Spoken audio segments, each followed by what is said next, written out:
Skal jeg se det som det er, så er du zoomet ind på Denis.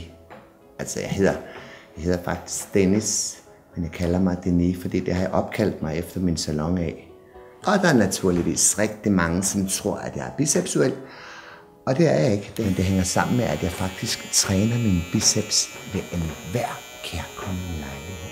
Og jeg kunne måske ovenikøbet lige underrette om, at jeg har opfundet en dobbeltsaks.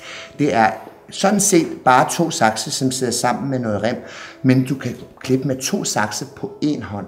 Er det rigtigt? Ja, det er rigtigt. Denis har klippet mange prominente gæster. Ja, og jeg kan nævne bare sådan, jeg har klippet Sweetman, Pierce Brosnan, Robert Redford, One Direction, Selena Gomez, Mads Langer, Trailer Shift. At jeg elsker mit arbejde. For mig er det på ingen måde en sur pik. Surt, slu. Den smutter fra mig der. Kig ind til Denis. Man behøver ikke blive klippet. Så er du en kvinde i din bedste alder, eller en ung kvinde, eller måske en mand i din bedste alder, eller en gammel mand, eller 2 mænd i en træningsdragt. Og jeg har mange andre gode idéer.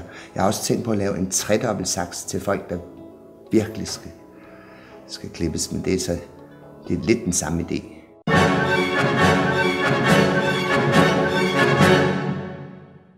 For renset ørerne, det kan vi også ordne. Sky's the limit. Du kan faktisk få renset alle huller. Frisørsalon!